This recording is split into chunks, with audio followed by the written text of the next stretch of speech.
Luc. Chapitre 20.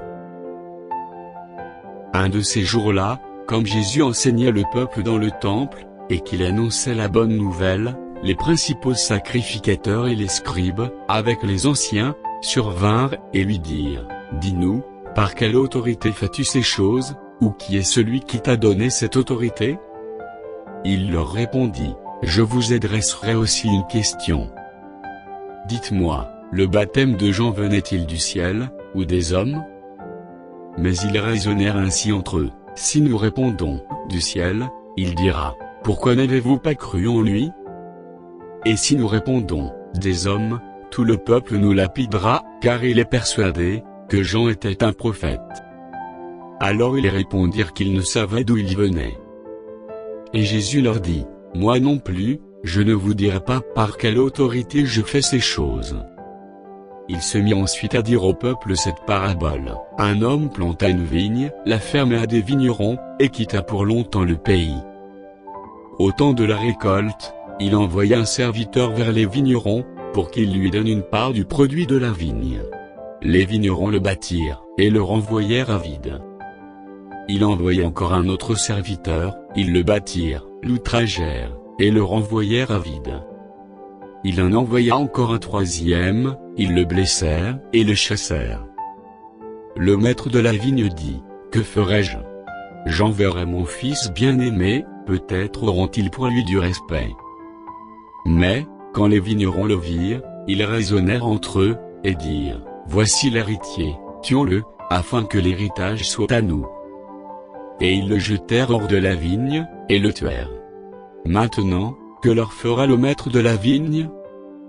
Il viendra, fera périr ses vignerons, et il donnera la vigne à d'autres.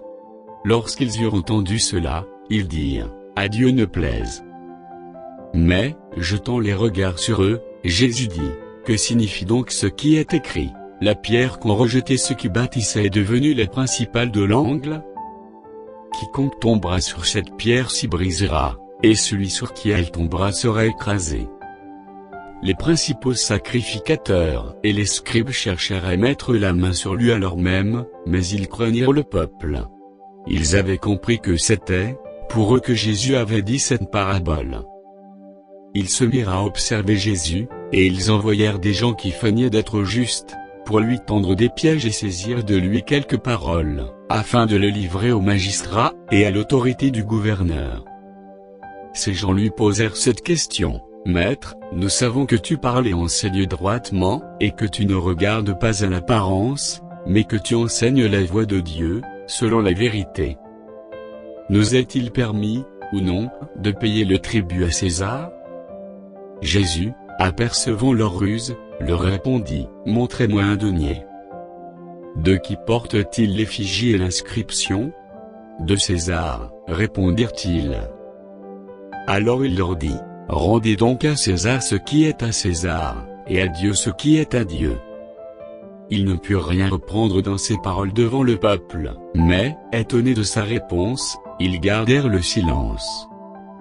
Quelques-uns des Sadducéens, qui disent qu'il n'y a point de résurrection, s'approchèrent, et posèrent à Jésus cette question. « Maître, voici ce que Moïse nous a prescrit, si le frère de quelqu'un meurt, ayant une femme sans avoir d'enfant, son frère épousera la femme, et suscitera une postérité à son frère. Or, il y avait 7 frères. Le premier se maria, et mourut sans enfant. Le second et le troisième épousèrent la veuve. Il en fut de même des 7, qui moururent sans laisser d'enfant. Enfin, la femme mourut aussi. À la résurrection, duquel d'entre eux sera-t-elle donc la femme ? Car les 7 l'ont eue pour femme. » Jésus leur répondit, « Les enfants de ce siècle, prennent des femmes et des maris, mais ceux qui seront trouvés dignes d'avoir part au siècle à venir et à la résurrection des morts, ne prendront ni femme ni mari. Car ils ne pourront plus mourir, par ceux qui y seront semblables aux anges, et qu'ils seront fils de Dieu, étant fils de la résurrection. Que les morts ressuscitent, c'est ce que Moïse a fait connaître quand, à propos du buisson, il appelle le Seigneur le Dieu d'Abraham, le Dieu d'Isaac, et le Dieu de Jacob. Or, Dieu n'est pas Dieu des morts, mais des vivants, car pour lui tous sont vivants. Quelques-uns des scribes, prenant la parole, dirent, « Maître, tu as bien parlé. » Et ils n'osaient plus lui faire aucune question. Jésus leur dit, « Comment dit-on que le Christ est fils de David ?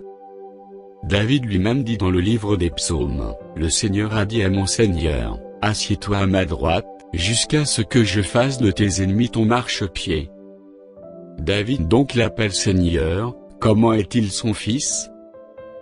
Tandis que tout le peuple l'écoutait, il dit à ses disciples, « Gardez-vous des scribes, qui aiment à se promener en robe longue, et à être salués dans les places publiques, qui recherchent les premiers sièges dans les synagogues, et les premières places dans les festins, qui dévorent les maisons des veuves, et qui font pour l'apparence de longues prières.